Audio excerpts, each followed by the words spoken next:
வணக்கம். நான் doctor Agnesh Vinod, neuro surgeon, Apollo cancer centre, Chennai.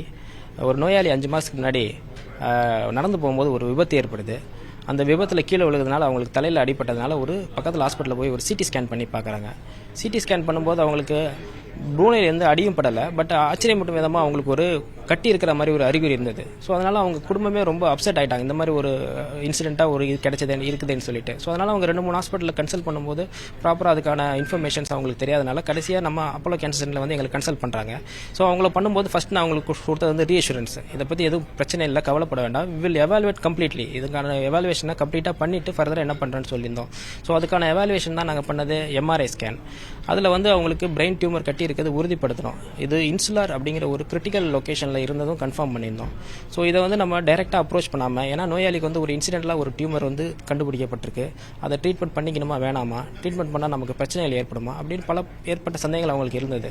But எங்களுக்கு ஆஸ் எ எக்ஸ்பர்ட் நாங்கள் பார்க்கும்போதே ஒரு டியூமரை ஒரு ஸ்கேன் பார்க்கும்போது எங்களால் டியூமர் இருக்கா இல்லையான்னு சொல்ல முடியும். அந்த டியூமரோட கிரேடையும் ஓரளவுக்கு கணிக்க முடியும். பட் இந்த நோயாளி பார்க்கும்போது இந்த டியூமர் வந்து ஒரு லோ கிரேட் டியூமராக இருக்கிறது கண்டுபிடிச்சோம். அது மட்டும் இல்லாமல் இதை ஆப்ரேட் பண்ணால் விட்டோம்னா லோ கிரேட் டியூமர் ஹை கிரேடாக மாறிடும் நாளடைவில். இப்போ இயர்லியாக இப்போ நம்ம கண்டுபிடிச்சிருக்கோம். இதை இப்படியே விட்டோம்னா சுற்றி மற்ற இடங்களுக்குலாம் பரவறதுக்கு வாய்ப்பு இருக்குது. ஸோ அதில் சர்ஜரி பண்ணிக்கிறது தான் ஒரு நல்ல ஒரு டிசிஷன். அவங்களுக்கு முடிவாக இருக்கணும், அவங்களுக்கு நாங்கள் எக்ஸ்பிளைன் பண்ணணும். அது மட்டும் இல்லாமல் சேஃபாக சர்ஜரி பண்ணுறது எங்களுக்கு வந்து எங்களோட மனசில் ஓடிக்கிட்டே இருந்த விஷயம். ஸோ அதுக்காக தான் நம்ம அவங்களுக்கு அட்வான்ஸ்டு ஸ்கேன், அதாவது ஃபங்க்ஷனல் எம்ஆர்ஐ அப்படிங்கிற ஒரு ஸ்கேன் பண்ணி அதோட முக்கியமான ஸ்ட்ரக்சர்ஸ்லாம் எங்கெங்கே இருக்குன்னு பார்க்கக்கூடிய ஃபங்க்ஷனல் எம்ஆர்ஐ, அப்புறம் ட்ராக்டோகிராஃபி அப்படிங்கிற ஒரு அட்வான்ஸ்ட் எம்ஆர்ஐ, அதையும் பண்ணி பார்த்துட்டு ஸோ அதுக்கப்புறம் சர்ஜரியை வந்து வழக்கமாக எப்படி பண்ணுவோம் அப்படின்னா ஸ்கல்லை பெருசாக ஓப்பன் பண்ணி போனை வந்து ரிமூவ் பண்ணி அப்புறம் பிரெயினை வந்து சைட்லேருந்து நம்ம அப்ரோச் பண்ணும்போது ஏதாவது டேமேஜ் வரதுக்கான வாய்ப்புகள் இருக்குது அந்த ப்ரொசீஜரில் 20 to 30%. ஸோ அதை நம்ம ஓவர் கம் பண்ணி அதெல்லாம் இல்லாமல் பண்ணுறதுக்காக அவங்களுக்கு ஒரு நாவல் ஒரு அப்ரோச் தான் வந்து சூப்பர் ஆர்பிட்டல் கீ ஹோல் அப்படிங்கிற ஒரு அப்ரோச். அதாவது புருவத்தில் ஒரு இன்சிஷன் போட்டு அதுக்கு மேலே ஸ்மால் போனை ஓப்பன் பண்ணி அது மூலியமாக பண்ணக்கூடிய ஒரு அப்ரோச். இந்த அப்ரோச்சை வந்து இவங்களுக்கு நாங்கள் முறையாக பண்ணோமா அப்படின்னா இல்லை. இந்த அப்ரோச் நம்ம நிறைய பேஷண்ட்ஸ்க்கு வேற ஒரு கண்டிஷன்ஸ்க்கு, அதாவது முன்மண்டையில் இருக்கக்கூடிய மெனிஞ்சியோமா, முன்மண்டையில் இருக்கக்கூடிய அனியூரிசம், அந்த மாதிரி சர்ஜரிஸ்லாம் நம்ம நிறைய பண்ணியிருக்கோம். பெரும்பாலான சென்டர்ஸ் இந்த அப்ரோச் அவங்க பயன்படுத்துறது கிடையாது.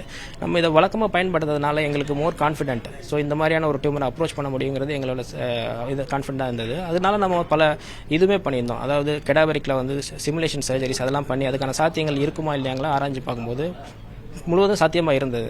ஸோ அதை பயன்படுத்தி இந்த நோயாளிக்கு இந்த ஸ்மால் ஓப்பனிங்கில் பண்ணதுனால சர்ஜரிக்கு அப்புறம் டிஃபிஸ்டிங்கிறது சுத்தமாகவே இல்லை. அது மட்டும் இல்லை, ரெக்கவரின்னு பார்த்தாலும் அன்றைக்கி ஈவினிங்கே பேஷண்ட் கண் வெளிச்சு நடக்க ஆரம்பிச்சிட்டாங்க. ஸோ 48 to 72 ஹவர்ஸில் அவங்கள டிஸ்சார்ஜும் பண்ணிட்டோம். 4 to 5 டேஸில் அவங்க நார்மலாக அவங்களோட வேலையெல்லாம் பண்ண ஆரம்பித்தாங்க. ஸோ பயாப்சி ரிப்போர்ட் நாங்கள் எதிர்பார்த்த மாதிரி கிரேட் 2 டியூமர் வந்தது. ஸோ அதனால் அவங்களுக்கு இப்போ வந்து ரேடியேஷன் தெரப்பி கிடச்சிட்ருக்கு. ஸோ இந்த நோயாளிக்கு சர்ஜரிக்கு முன்னாடி எப்படி இருந்தாங்களோ அதே போல் தான் இப்போ அவங்களோட நார்மல் லைஃப் போயிட்டே இருக்குது. ஸோ இந்த மாதிரியான ஒரு நாவல் அப்ரோச்சை நம்ம எல்லாருக்கும் தெரியப்படுத்தினது தான் இது முக்கியமான நோக்கம். ஸோ இதன் மூலயமா மற்றவங்களும் இந்த மாதிரியான சர்ஜரிஸ்க்கு முன் வந்து எந்த ஒரு சர்ஜரிக்கு அப்புறம் டிஃபிசிட் இல்லாமையோ இல்லை சர்ஜரினா ஒரு பயமே இல்லாமல் அவங்களால சர்ஜரி பண்ணிக்க முடியும் அப்படிங்கிறது நம்மளோட முக்கியமான நோக்கம். என்னோட பேர் doctor Agnesh Vinod, neuro surgeon, Apollo cancer centre, Chennai.